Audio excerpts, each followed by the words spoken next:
Vamos assistir aqui a fandom de Fate não entende o Gilgamesh. Será que eu entendo? Vamos descobrir no vídeo aqui do Mapa do Infinito. Todo fã de Fate já viu isso. O Gilgamesh, arrogante, gritando "Ajoelhe-se, verme!", usando seu baú infinito de espadas como se fosse um cheat code ambulante.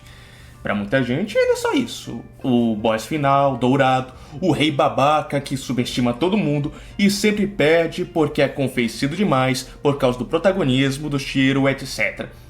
Mas se eu dissesse que essa visão está errada? Ó, nesse vídeo a minha intenção é de mostrar por que o Gilgamesh não é só um vilão arrogante, mas ele é sim uma entidade trágica, um símbolo mitológico e talvez... Porque, assim, se você... É que assim, né? Se você conhece o personagem mesmo, você sabe exatamente sobre tudo isso aí que ele tá citando. Porque, porra, tá no material base, caralho.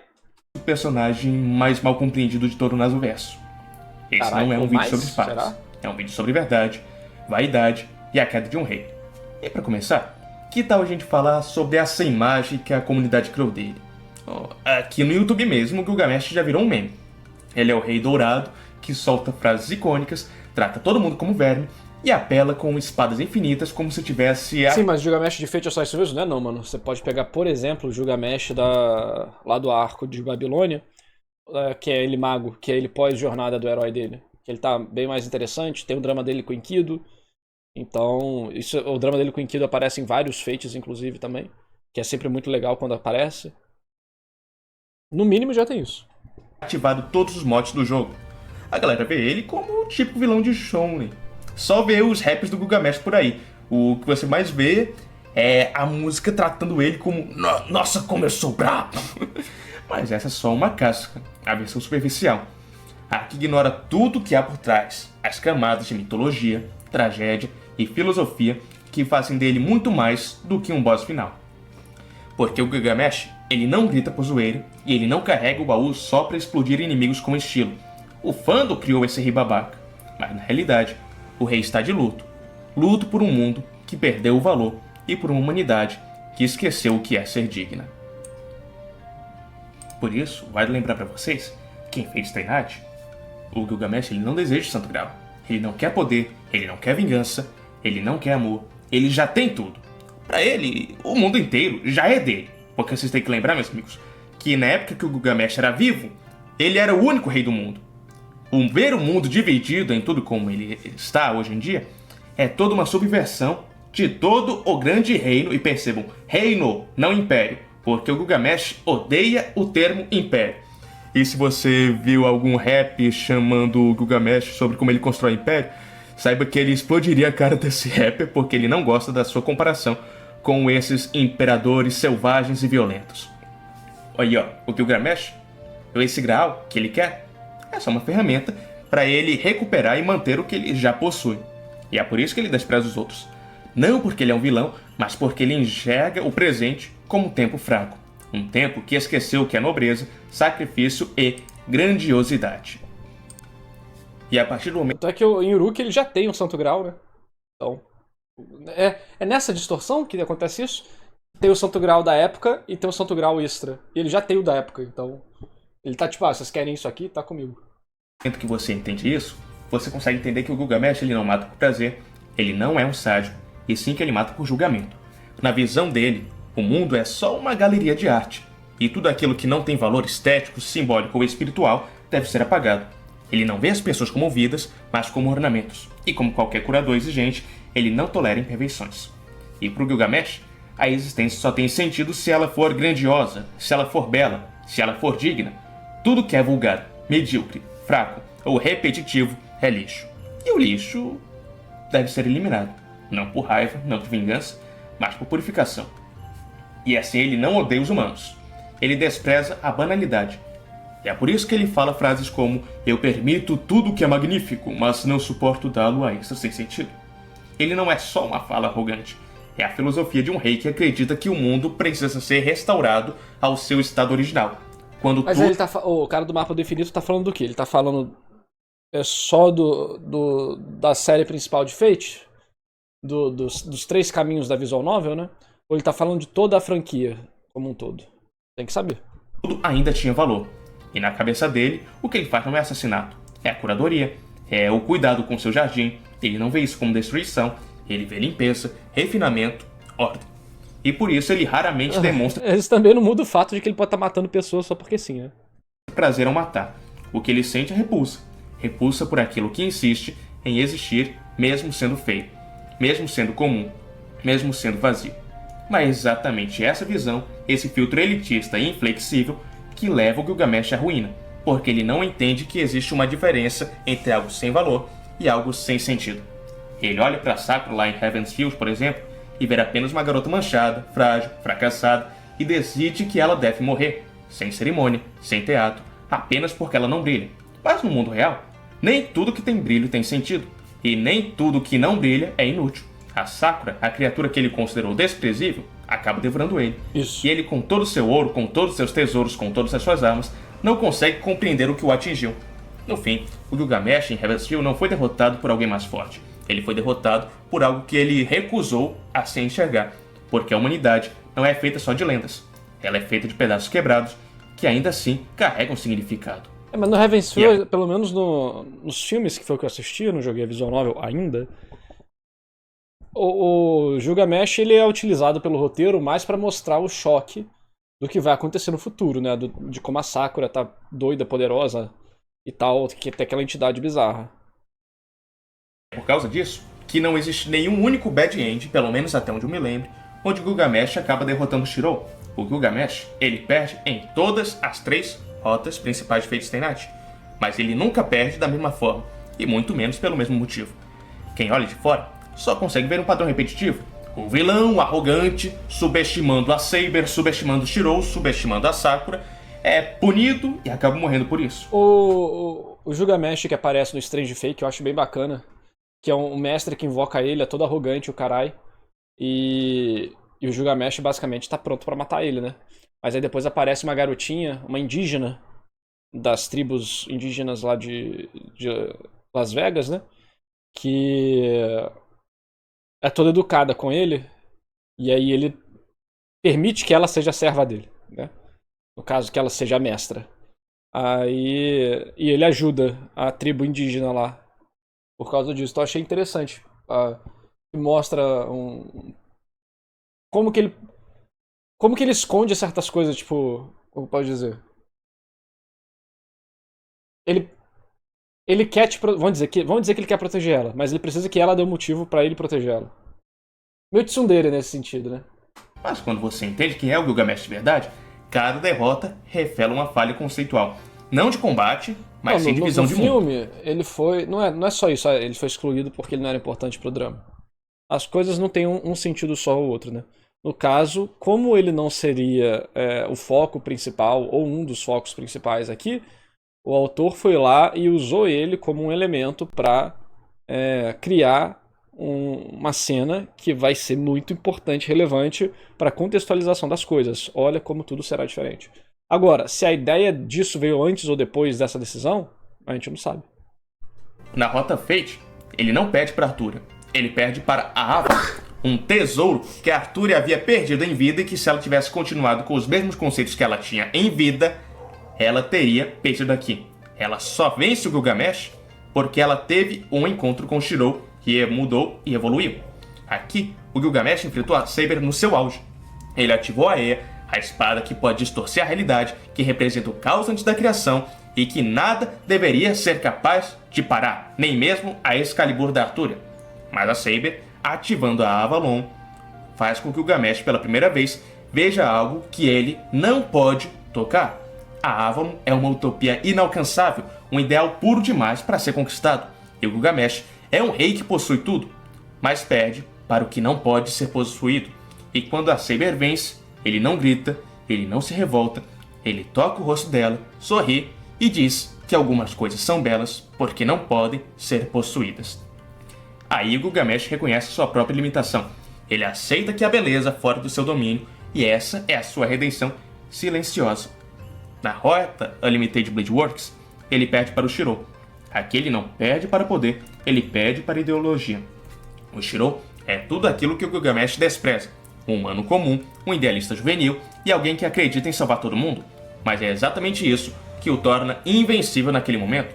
O Gilgamesh não consegue entender como alguém tão inferior resiste a ele. Como alguém sem glória, sem status, sem legado, pode encarar de frente o rei dos heróis. E é por isso que o Gilgamesh começa brincando com ele, fora do BW, só com as suas armas normais, não usando nem mesmo mais de 10 espadas. E quando ele entra no BW, ele continua com a mesma mentalidade de fora do BW, o que acaba levando ele à derrota. O Shiro tem uma arma que o Gilgamesh não tem naquele momento: convicção. Não orgulho, mas propósito. E quando a lâmina do Shiro atravessa o peito do Gilgamesh, o que é destruído ali não é só o corpo dele. É a certeza de que só os grandes têm o direito de existir. E na Rota Vencesville, ele não perde, ele é devorado. Aqui não há honra, não há luta, não há duelos de ideias. Gilgamesh é reduzido à sua forma mais crua, alguém que despreza o fraco. Ele olha para Sakura, já falei aqui pra vocês, né? Já tomado pela sombra do Angramânio e não vê nada de digno, apenas sujeira, apenas vulgaridade. E por isso, ele baixa a guarda. A Sakura devora ele, sem aviso, sem glória. E o Rei dos Heróis desaparece como alimento para algo que ele nem considerava digno de viver. Ah, a luta do Shiro com o Gilgamesh é legal, pô. Eu gosto, acho bacana. Não é uma queda, é um apagamento. Um colapso da própria lógica que sustentava o Gilgamesh desde o início. Ele foi vencido não por alguém mais forte, mas por algo que ele se recusava a enxergar. E assim, as 3 derrotas do Gilgamesh não são sobre perder, são sobre ser confrontado por um mundo que ele não entende mais. Em Fate, ele perde para um ideal inalcançável. Em Unlimited Blade Works, ele perde para um ideal incômodo. E em Heaven's Feel, ele perde porque não vê valor onde não existe significado. Tanto que o próprio Kirei fala com ele, na conversa dele em Heaven's Feel, que foi cortado do anime, que ele acabaria sendo derrotado, exatamente por ele não ver significado nesse mundo moderno. E essa é a maior ironia de todas. O rei que possuía tudo não sobreviveu àquilo que não se pode possuir. E bom, a esse momento do vídeo, eu acredito que seria um crime fazer esse vídeo do Gilgamesh falando sobre Corta o clique do mouse, pô! todos os erros e má compreensões que a fã tem dele, sem falar da Ea. A espada da ruptura, a arma que o Gilgamesh não guarda no baú, porque ele não é um tesouro. Ela é única, ela é parte dele. Tem até uma chave exclusiva para que o Gilgamesh puxar ela. Um tesouro exclusivo que só pertence a ele. A Ea não é só a arma mais poderosa do Gilgamesh. Ela é a lâmina mais antiga, que existia antes de todas as outras. Antes do mundo ser dividido entre céu e terra. Antes de haver nomes, antes de haver história. Ela representa o caos primordial, o nada absoluto, e a capacidade de dividir a realidade com uma rotação. Quando Gilgamesh ativa a Ea, ele não está atacando apenas. Ele está revelando a verdade do mundo. A Ea não apenas fere, ela revela. Por isso Gilgamesh a usa apenas quando deseja ensinar algo. Não quando... Eu acho que ele tem argumentos no que ele tá falando. Até porque, como as pessoas reduzem o personagem a, entre aspas, um meme, é muito fácil você contra-argumentar. Mas o que eu acho que ele precisaria melhorar nesse vídeo, o mapa do infinito, se você quiser um feedback, é... Primeiro, edição. Deixar gameplay no fundo, normalmente não é tão bom assim. Você pode usar em alguns poucos momentos, mas durante o vídeo todo é algo relativamente negativo. É melhor você usar imagens que representem aquilo que você está falando para complementar visualmente a mensagem, do que deixar algo qualquer coisa. Porque... senão, a pessoa sem... Porque pensa comigo. Se o vídeo está mostrando uma coisa e o texto está dizendo outra, você está dividindo a atenção de quem está vendo o seu vídeo em duas partes diferentes. Ele se foca no gameplay ou no áudio? Muitas pessoas vão focar no que está se movendo na tela, e o áudio vai virar ruído, e ela vai acabar esquecendo. Isso, ainda mais porque você está querendo fazer um vídeo argumentativo mais pesado. Então é importante que você, nos momentos, no mínimo que você está focando em algo bem que você julga relevante no seu roteiro, usa todas as imagens para reforçar o que está acontecendo. Você está falando da Sakura matando o Gilgamesh? Bota essa cena. Bota uma foto dessa cena, 2 fotos dessa cena. Você está falando sobre como que foi a batalha com a Saber? Bota isso também. Bota imagens, esse tipo de coisa. Que vai ajudar a pessoa a ter um feedback visual do que você está falando e associar melhor a ideia que você está querendo passar. Porque assim, tudo que você falou, eu imagino que seja verdade até com o que eu lembro. Mas, pra mim parece que o roteiro tá meio superficial.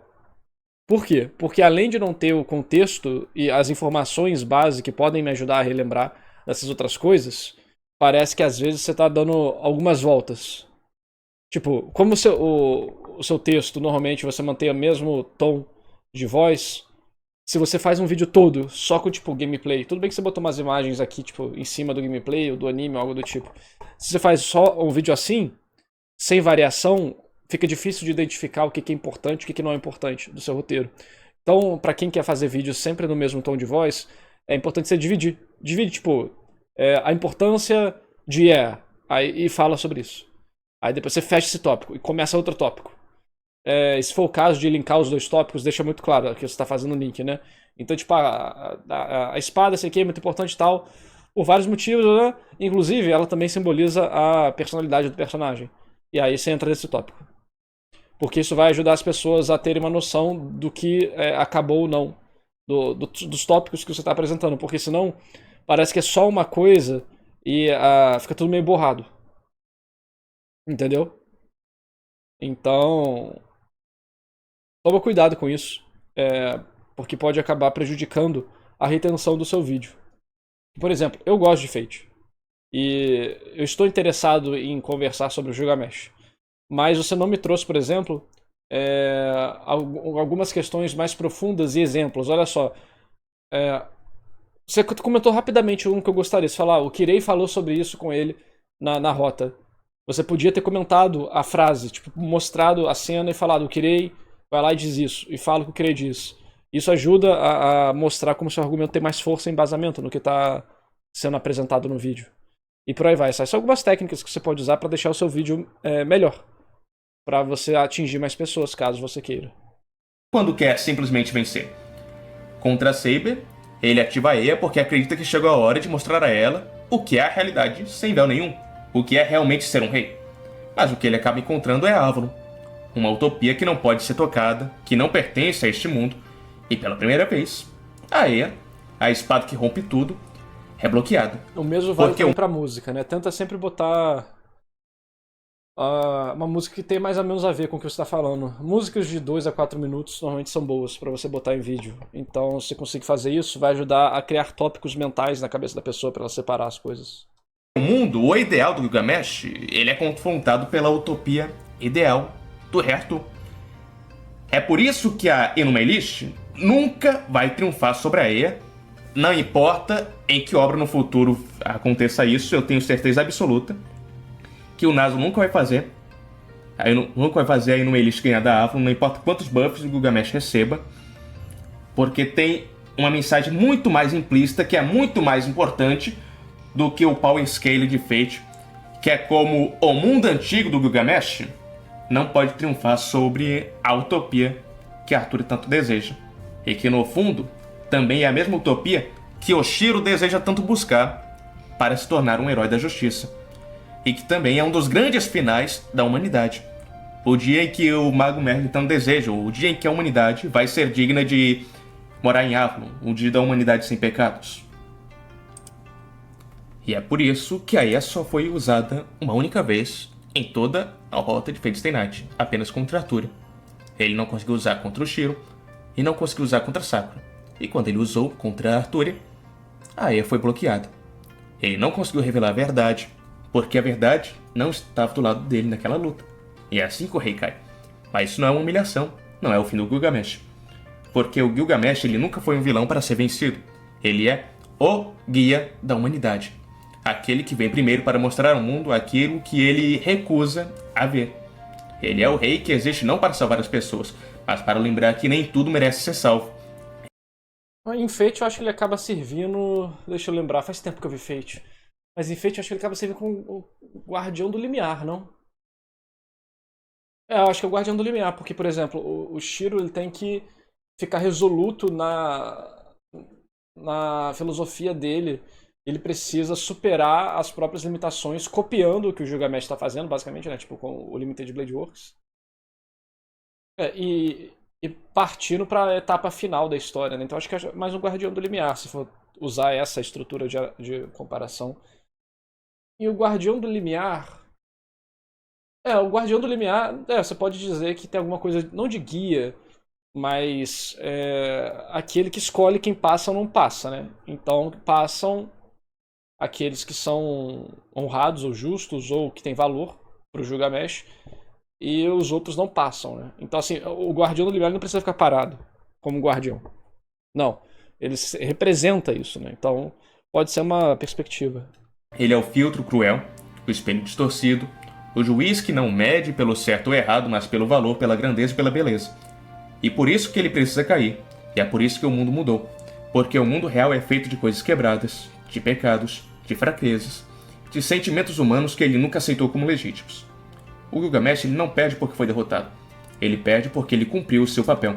Ele revelou a verdade, mostrou o que é o mundo e que nós perdemos ao abandoná-lo.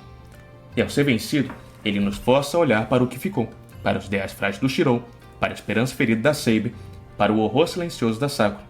E pergunta com aquele sorriso amargo: é isso que vocês escolheram salvar? O Gilgamesh, ele não é o monstro da história, ele é o teste final, ele é a medida absoluta. E por mais que desapareça ao final de cada rota, ele sempre volta. Porque enquanto houver humanidade, haverá algo que precisa ser medido, algo que precisa ser lembrado. Isso tudo ele Archer, né? Porque ele mago é diferente. Pelo menos se for pegar a história original, como que ele muda, né? Depois da jornada. Que a verdade pode ser dolorosa, mas ignorá-la é muito pior. E é por isso que ele vai estar sempre lá, observando a humanidade, do passado até o fim dos tempos. Shanakbo Imuro. Eu sou o Sábio Green, e esse foi mais um vídeo do Mapa do Infinito. Eu não tanquei o clique dos mouses, mano. Mas que bom, tipo, eu acho legal ter um canal de Fate especializado no Brasil. Tem vários canais de Fate, né? Lá na gringa. Aqui no Brasil não sei se tem muitos. Tem alguns que fazem uns batalhas mortais entre servos que já vi, é bem bacaninha. Alguns que falam de Fate Grand Order. Mas não tem tanto, né? Porque Fate não é uma franquia tão famosa do Brasil a ponto de ter, tipo, grandes fandoms. Apesar de que nem na gringa é assim, mas obviamente é maior que no Brasil porque pega o mundo todo, né? Mas enfim, bacana. Se inscreva lá no canal do cara, quem gostar de Fate, e dá like e se inscreve aqui no canal também.